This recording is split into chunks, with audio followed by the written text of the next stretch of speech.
Kagulat World. Buong France parang napapalingon ngayon kay Alexandra Ayala. Habang papalapit ang Roland Garros 2026, mas lumalakas ang usapan na baka ito na ang pinakamapanganib at pinakahinog na bersyon ng Pinay superstar sa clay court.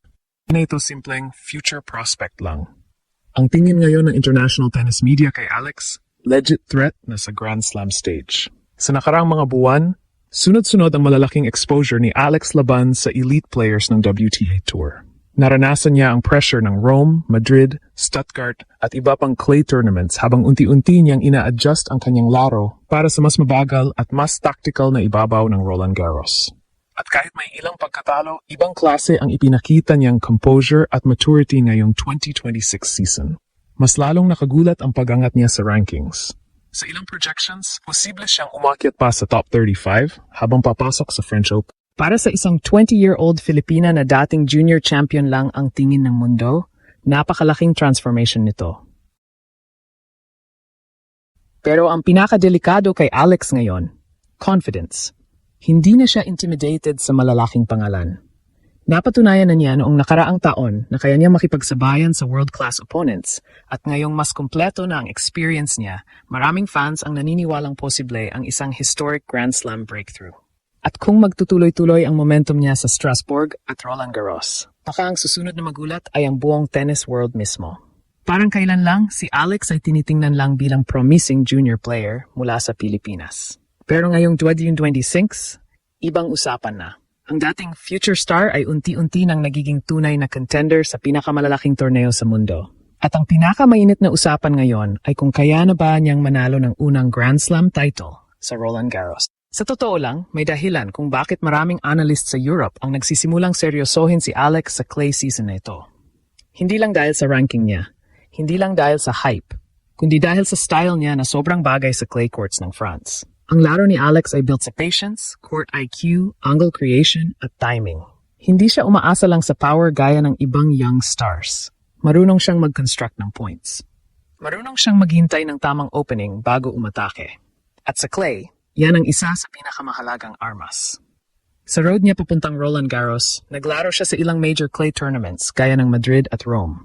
Kahit hindi pa perpekto ang results, makikita ang evolution ng laro niya laban sa top-tier competition. Isa sa pinakamalaking testing ground niya ay ang laban kontra former Wimbledon champion at world-class star na si Elena Rybakina sa Rome. Natalo man si Alex, ipinakita niya na kaya niyang makipagsabayan sa pace at pressure ng elite-level tennis. Mas mahalaga rito, hindi na siya mukhang rookie sa court. Ang body language niya ngayon mas kalmado, mas disciplined, mas mature ang shot selection. At para sa maraming observers, ito ang pinaka-importanting sign na ready na siya sa deep Grand Slam run. Sa rankings naman, patuloy ang pag-akyat ni Alex. Mula sa pagiging outside the spotlight noon, ngayon ay regular nang kasama ang pangalan niya sa mga discussions tungkol sa dangerous dark horses ng WTA Tour. May projections pa nga na maaari siyang maging seeded player sa Roland Garros depende sa final rankings bago magsimula ang tournament. Napakalaking bagay nito dahil kapag seeded ka, mas maiwasan mo agad ang pinakamalalakas na kalaban sa early rounds. Ibig sabihin, mas lalaki ang tsansa mong makagawa ng momentum habang tumatagal ang torneo. Pero higit sa rankings at stats, ang pinakamalaking pagbabago kay Alex ay mental toughness.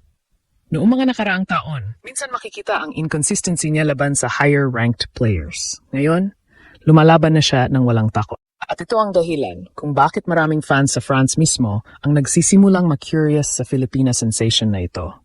Dahil sa Roland Garros, hindi sapat ang talent lang. Kailangan mo ng tibay.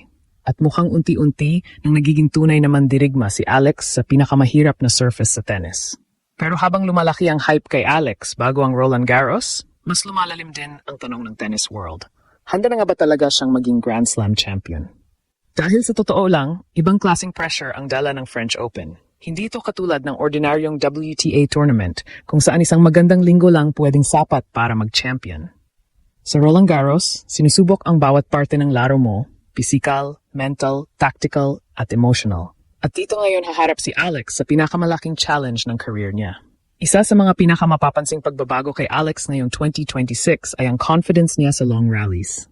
Dati, kapag humahaba ang palitan laban sa elite opponents, minsan nawawala siya sa rhythm. Pero ngayong clay season, makikita na mas handa siyang makipagbakbakan point by point. Hindi na siya nagmamadali. Marunong na siyang mag-control ng tempo at malaking bagay iyon sa Roland Garros. Ang clay court sa France ay kilala bilang chess match surface. Hindi sapat ang malakas na forehand lang o mabilis na serve. Kailangan mong mag-isip habang pagod. Kailangan mong mag-adjust habang umiinit ang laban. At sa ngayon, yun mismo ang unti-unting nade-develop kay Alex. Marami ring experts ang napapansin na mas lumakas ang movement niya sa clay. Mas smooth ang sliding niya ngayon kumpara noong mga nakaraang season. Ang dating medyo hesitant sa defensive transitions, ngayon mas natural na. At dahil kaliwete si Alex, nagiging mas komplikado ang anggulo ng rallies para sa mga kalaban niya. Isa pa sa pinakamalaking advantage niya ngayon ay exposure laban sa top competition. Hindi na siya basta intimidated kapag kaharap ang dating Grand Slam champions o top 10 players. Sa mga nakaraang buwan, nakatikim na siya ng high-pressure matches sa malalaking stadiums sa Europe. At bawat laban, even losses, parang naging training ground para sa mas malaking laban sa Paris. Sa social media at tennis forums sa Europe, parami ang fans na nagsasabing pwedeng maging breakout star ng Roland Garros si Alex ngayong taon. Hindi pa man siya kabilang sa absolute favorites, gaya ni Iga Swiatek o Aryna Sabalenka, pero nagsisimula na siyang tawaging dangerous floater, yung klaseng player na ayaw makaharap ng seeded stars sa early rounds. At dito nagiging mas exciting ang posisyon ni Alex. Wala pang sobrang bigat na expectation mula sa international media, pero sapat na ang respeto para seryosohin siya ng mga kalaban. Ibig sabihin, papasok siya sa torneo na may freedom, pero may momentum. At kapag ganoon ang isang batang player, delikado yon. Dahil minsan sa tennis, ang pinakamapanganib na atleta ay hindi iyong pinakamalakas o pinakasikat, kundi iyong player na biglang naniwala sa sarili niyang kaya niyang manalo. At mukhang si Alex, papunta na mismo roon. Habang papalapit ang Roland Garros 2026, mas malinaw ngayon na hindi na simpleng future ng Philippine tennis lang si Alex. Unti-unti na siyang nagiging tunay na contender sa world stage.